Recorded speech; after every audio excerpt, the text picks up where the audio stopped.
अखाड़ा में आपका एक बार फिर स्वागत है। इजराइल ईरान की तनातनी पर बड़ी खबर इस वक्त सामने आ रही है। भारत ने सभी पक्षों से संयम बरतने की अपील की है।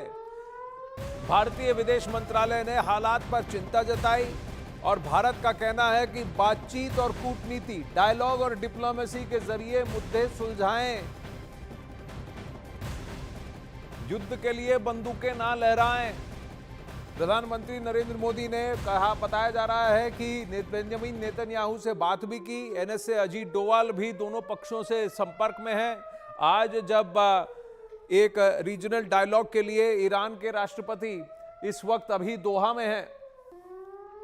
भारत का कहना कि डायलॉग और डिप्लोमेसी से मतलब मसलों को सुलझाएं,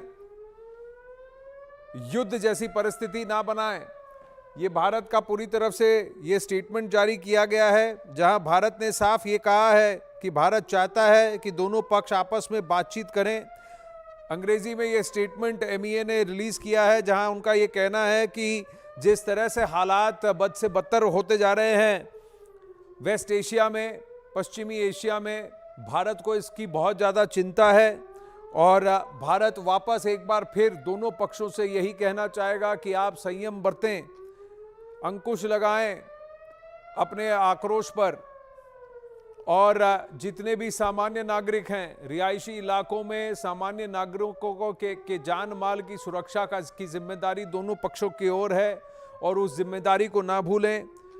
और ये आवश्यक है कि धीरे धीरे ये लड़ाई जो इजराइल बनाम हमास, इजराइल बनाम हिजबुल्लाह, इजराइल बनाम हूती थी, वो धीरे धीरे बढ़कर इजराइल बनाम ईरान ना हो जाए और इसके साथ इसके मायने और ज़्यादा बढ़ ना जाएं। और जितने भी मसले हैं इनको डायलॉग और डिप्लोमेसी से एड्रेस किया जा सकता है।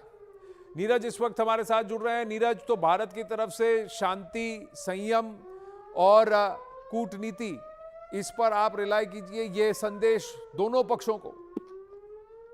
देखिए, बिल्कुल बातचीत और कूटनीति से हल करने का भारत ने आह्वान किया, लेकिन बहुत चिंतित है भारत और ये चिंता ज्यादा है कि बड़े लेवल पे, व्यापक लेवल पे ये युद्ध न छेड़े। देखिए, आज की तारीख में ईरान और इजराइल के बीच में है, लेकिन भारत ने अपनी चिंता में ये जाहिर किया है कि ये बड़े लेवल पे न छिड़े और जो भी इसमें कंसर्न लोग हैं, जो भी पक्ष हैं, वो संयम बरते, क्योंकि संयम बरतने से ही एक बड़े स्तर पे ये युद्ध नहीं जाएगा। लेकिन जो स्थिति है वो आने वाले वक्त में किस करवट लेते हैं वो तो बताना मुश्किल है, लेकिन भारत ने अपनी चिंता से अवगत करा दिया है दुनिया को और उस पश्चिम एशिया के तमाम स्टेक होल्डर्स को, आनंद चाहे इजराइल हो, ईरान हो, लेबनान हो, यमन हो या दूसरे देश हो। देखिए, कहा यह भी जा रहा है कि इसमें बड़ी बड़ी हस्तियां भी इसमें इन्वॉल्व हैं जो शैडो बॉक्सिंग कर रहे हैं, यानी यूएस का हाथ तो सीधा दिख रहा है जो इजराइल के साथ है। कल भी यूएस ने कहा कि करीब 1 दर्जन उनके इंटरसेप्टर से जिन्होंने ईरान की मिसाइलों को जॉर्डेनियन एयर स्पेस में उड़ा डाला था, जो इजराइल तक पहुंच भी नहीं पाई थी।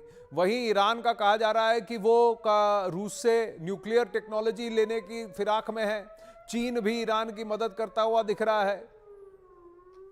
देखिए, बिल्कुल ईरान में खुद रूस के प्रधानमंत्री पहुंचे थे, नसरल्ला के मौत की भर्त्सना की थी रूस ने, और इसके अलावा अमेरिका के बयान को देखा कल के हमले के बाद। देखिए, तमाम डिप्लोमेसी और इंटेलिजेंस होते हैं, उसके आधार पे तमाम देशों को जानकारियां मिलती है और अमेरिका का इंटेलिजेंस, चाहे ईरान की बात करें, इराक की बात करें या दूसरे मध्य पूर्व के देशों की बात करें, वहां उनका इंटेलिजेंस बहुत स्ट्रांग है और वो जानकारियां आती हैं।